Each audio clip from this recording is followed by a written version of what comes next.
Uma das coisas mais difíceis de fazer é tomar a decisão sobre qual ativo, qual investimento fazer e como escolher para fazer esse investimento. E muitas vezes a gente está no banco, está falando com um gerente, quando a gente ainda não tem um conhecimento tão grande sobre investimentos e a gente não sabe como escolher e muitas vezes não tem as informações que precisa para tomar a decisão e ficar um processo de decisão muito mais facilitado. E então eu resolvi gravar esse vídeo, até porque agora a renda fixa virou a nova queridinha novamente, né, do mercado. Todo mundo só fala em renda fixa, só fala em renda fixa e, enfim, até parece que não existe mais o mercado financeiro de ações e tudo mais e outras possibilidades, né? Tudo porque realmente a taxa de juros está aumentando, tende a aumentar um pouquinho mais ainda, né, nesse momento que eu falo. E então, com certeza, é um momento muito bom para se avaliar essa oportunidade de investimento. Mas não que você não deva também avaliar as outras oportunidades de investimento, como as ações, que estão extremamente baratas, né, em algumas delas, né, obviamente, e outros tipos de investimento, como criptomoedas e outras coisas. Então, quando todo mundo está falando apenas um assunto, isso me incomoda, mas eu entendo que nesse momento realmente é um momento bom para você fazer investimento em renda fixa, então por isso que eu resolvi gravar esse vídeo. E serão 5 passos rápidos para você identificar então uma boa oportunidade de investimento em renda fixa, tá? O primeiro que eu acredito que isso serve para qualquer outro investimento é definir o objetivo. Qual é o objetivo desse investimento? Né? Por exemplo, para renda fixa. Eu acabei de vender um carro e eu quero deixar esse dinheiro parado, rendendo um pouco, enquanto eu tomo a decisão do que eu vou fazer com ele, ou qual outro carro eu vou comprar, enquanto eu estou procurando. Então eu quero deixar ele rendendo rapidamente, então logo eu vou poder retirar. Então é um investimento rápido. Não, isso aí é para minha aposentadoria. É um dinheiro que eu quero colocar aos poucos, isso aí só vou retirar lá quando eu estiver me aposentando, ou daqui a muitos anos, enfim. Então definir claramente qual que é o objetivo. Não, Lucas, eu só quero realmente, putz, meu dinheiro está parado no banco e eu quero fazer com que ele renda mais, porque o que eu estou ganhando ali mal paga ali a inflação. Então, isso é uma coisa que você tem que definir. Tendo isso claro, aí você vai para o passo número 2, que é então verificar um dos pontos importantes, que é qual é a liquidez. O que é liquidez? É quão líquido, quão fácil você tem esse dinheiro na sua mão novamente. Então, por exemplo, né, se você quer ter o dinheiro rápido, no caso do exemplo do carro que eu falei, você precisa ter ele meio que de um dia para o outro. Então, isso aí não pode ser um investimento que fica travado por 30 dias só depois que você faz a solicitação, é que depois de 30 dias é que ele libera na sua conta. Não pode ser. Então, essa é a segunda pergunta que você tem que responder. Esse investimento, ele é líquido? Qual é a liquidez dele? Geralmente, os bancos, as empresas fornecem da seguinte forma: D mais alguma coisa. D é o dia, no caso, então, o dia de hoje eu solicitei, mais quantos dias que ele demora para cair na conta. Se é D mais um, por exemplo, então seria o dia de hoje mais um dia. Então, no dia seguinte, provavelmente já estaria na conta.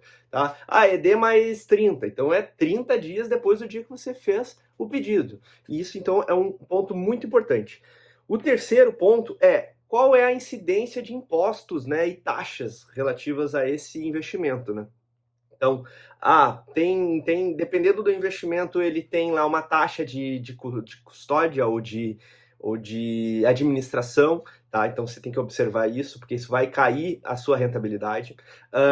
Ele tem também muitas vezes imposto de renda ou não, dependendo do tipo de investimento. Por exemplo, LCI, LCA, poupança, CRI, CRA, não tem, são isentos de imposto de renda.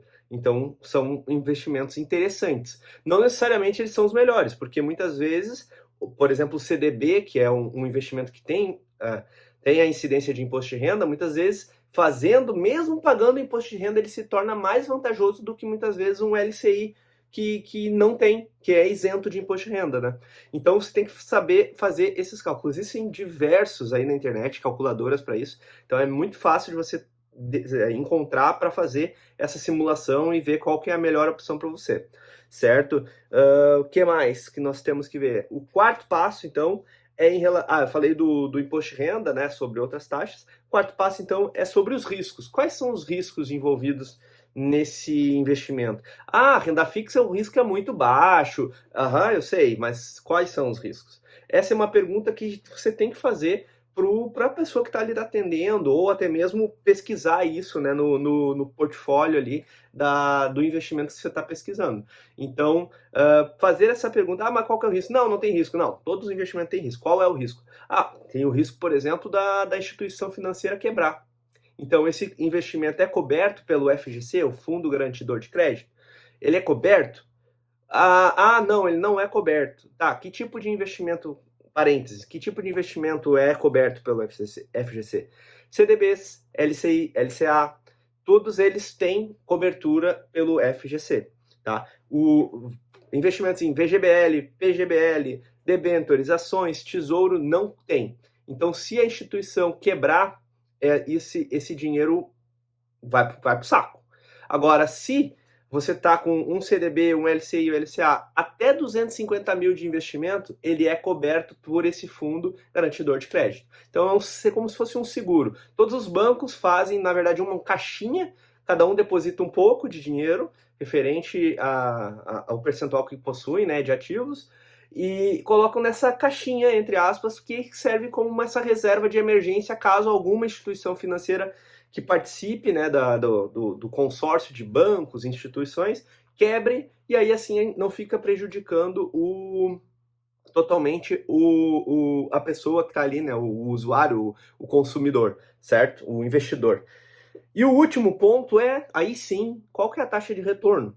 Qual que é o retorno que eu vou ter com esse investimento? E aí fazer as comparações, né? Então, como eu comentei, existem diversas calculadoras que podem ajudar isso, as próprias instituições fornecem muitas vezes.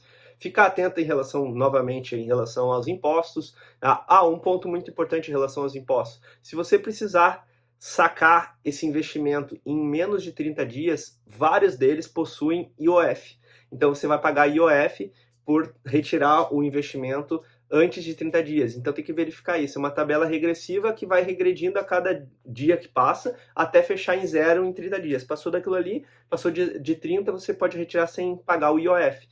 Mas o valor não é muito alto? Sim, eu sei, mas em termos de investimentos, qualquer percentual você tem que estar sempre ligado, porque até para tomar a decisão da maneira correta e sabendo o que está comprando, sabendo quais são os riscos, sabendo as taxas, sabendo tudo.